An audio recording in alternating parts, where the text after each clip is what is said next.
BRS party నిన్ననే మరి అందరం కూడా ముక్త కంఠంతో మా పార్టీ కార్యనిర్వాహక అధ్యక్షులు కేటీఆర్ గారు కానివ్వండి, అదేవిధంగా సీనియర్ శాసనసభ్యులు మంత్రిగా పనిచేస్తున్నటువంటి మరి హరీష్ రావు గారు కూడా వివరంగా క్లుప్తంగా కొన్ని అంశాలని నిన్నే మరి పత్రికాముఖంగా ప్రకటించడం జరిగింది. ఈ ప్రభుత్వం వచ్చి 15 నెలలు కావస్తా ఉన్నా వారికి ఇంకా కూడా పరిపాలన పైన పట్టు మరి తీసుకొచ్చే ప్రయత్నం చేయలేదు. మరి తద్వారా ప్రజలకి మరి అందించాల్సినటువంటి అభివృద్ధి ఫలాలే కానివ్వండి, వారు వాగ్దానాలు చేసిన సంక్షేమ ఫలాలే కానివ్వండి ఇవ్వడంలో పూర్తిగా విఫలమవుతూ వస్తూ ఉన్నారు. ముఖ్యంగా తెలంగాణ రాష్ట్రం ఏర్పడిన నుంచి కూడా 2014 నుంచి కూడా మరి ఇప్పటి వరకు మరి దాదాపు మరి 11 బడ్జెట్లు మరి చూస్తూ వచ్చాం.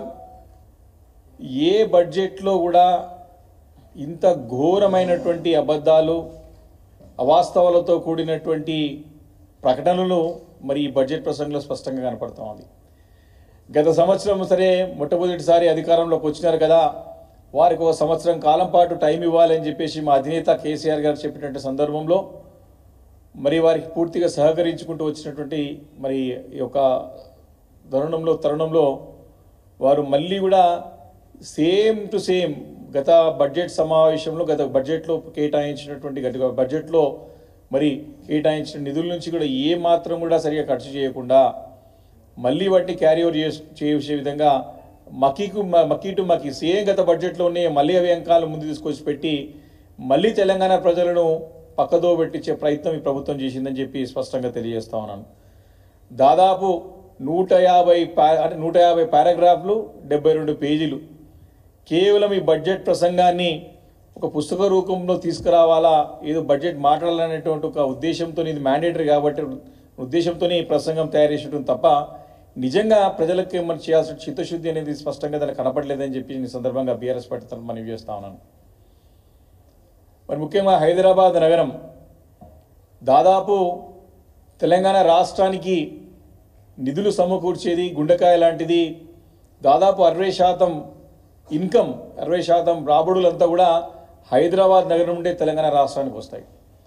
ఈరోజు రాష్ట్రం ఇంత గత 10 సంవత్సరాలు పురోగతి సాధించి మరి ముందుకు తీసుకెళ్ళింది అన్ని విధాలంటే హైదరాబాద్ నగరాన్ని చక్కగా చూసుకుని హైదరాబాద్ నగరాన్ని కాపాడుకుని హైదరాబాద్ నగరానికి కావాల్సినటువంటి మౌలికమైన సదుపాయాలను కల్పించి హైదరాబాద్కి ఇవ్వాల్సిన ప్రాధాన్యత ఇచ్చిన సందర్భంగానే కేసీఆర్ గారి నాయకత్వంలో తెలంగాణ రాష్ట్రం నంబర్ 1గా అన్ని రంగాల్లో నిలబడదని చెప్పేసి కూడా మరి గణాంకాలు చెప్తా ఉన్నాయి. కానీ ఈ ప్రభుత్వం దాదాపు 60% రాబడి 60% ఇన్కమ్ ఉన్నటువంటి నగరం మరి ఈ యొక్క హైదరాబాద్ నగరాన్ని తమ యొక్క బడ్జెట్లో పూర్తిగా విస్మరించింది. హైదరాబాద్ నగరానికి మరి కేటాయింపులు చేయాల్సినటువంటి నిధులు కేటాయింపు చేయకుండా పూర్తిగా విస్మరించడమే కాకుండా కొన్ని అబద్ధాలు చెప్పే ప్రయత్నం కూడా మరి ఈ ప్రభుత్వం తన యొక్క ప్రసంగంలో బట్టి విక్రమార్క చేసిందని చెప్పి సందర్భంగా మనం చేస్తా ఉన్నాను. వారు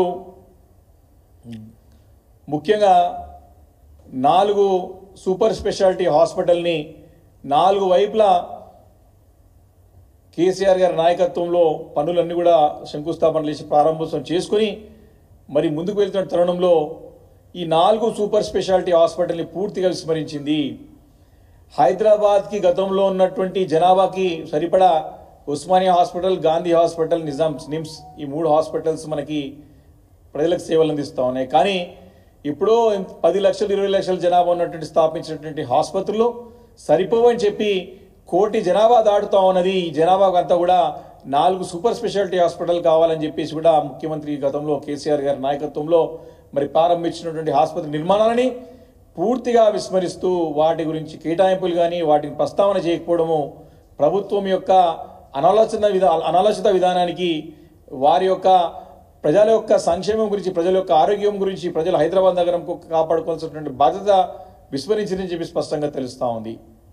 అంతేకాకుండా వారు గతంలో మెట్రో రైల్ గురించి చాలా ప్రస్తావించడం జరిగింది. వారు రెండో ఫేజ్ కింద మూడో ఫేజ్ కింద ఓల్డ్ సిటీని తీసుకెళ్తామని చెప్పేసి కూడా గతంలో కేటాయింపులు చేసినారు. దానికి కేటాయింపులు చేసినా కానీ నిధులు రాలేదు. అప్పుడు మనకి ఇక్కడ రాయదుర్గం నుంచి ఎయిర్పోర్ట్కు ఉన్నటువంటి మెట్రో రూట్ని దాన్ని అంతా కూడా క్యాన్సిల్ చేసి మరి కొత్త రూట్ సరే ఆ రూట్ గోల్డ్ సిటీ రూట్కి ఎవరు అభ్యంతరం వ్యక్తం చేయలేదు. కానీ ఈ రూట్ కంటిన్యూ చేయాలి, అక్కడ 10 లక్షల ఐటీ ఉద్యోగులు అని చెప్తే కూడా దాన్ని విస్మరించి అక్కడ పనులు ప్రారంభం చేయకుండా ఓల్డ్ సిటీ పనులు ప్రారంభించారు. కానీ ఆ పనులను కూడా నత్తనడక నడుస్తూ ఉన్నాయి, నిధులు కేటాయించలేకపోతా ఉన్నారు. కానీ ముఖ్యమంత్రి గారు తన యొక్క మన రాష్ట్రం యొక్క నిధులపైన ఆధారపడకుండా కేంద్ర నిధులపైన ఆధారపడి మరి ప్రకటన చేశారు. కానీ ఈ యొక్క బడ్జెట్లో మరి మినిస్టర్ గారి యొక్క ఉప ముఖ్యమంత్రి గారి ప్రసంగంలో ఎక్కడ కూడా మెట్రో రైలుని వేగవంతంగా విస్తరణ చేయడానికి, ఒక కాల వ్యవధిలో పూర్తి చేయడానికి ఇలాంటి నిర్దిష్టమైన ప్రకటన తనకు బడ్జెట్ ప్రసంగంలో లేదని చెప్పి స్పష్టంగా మనవి చేస్తా ఉన్నాను.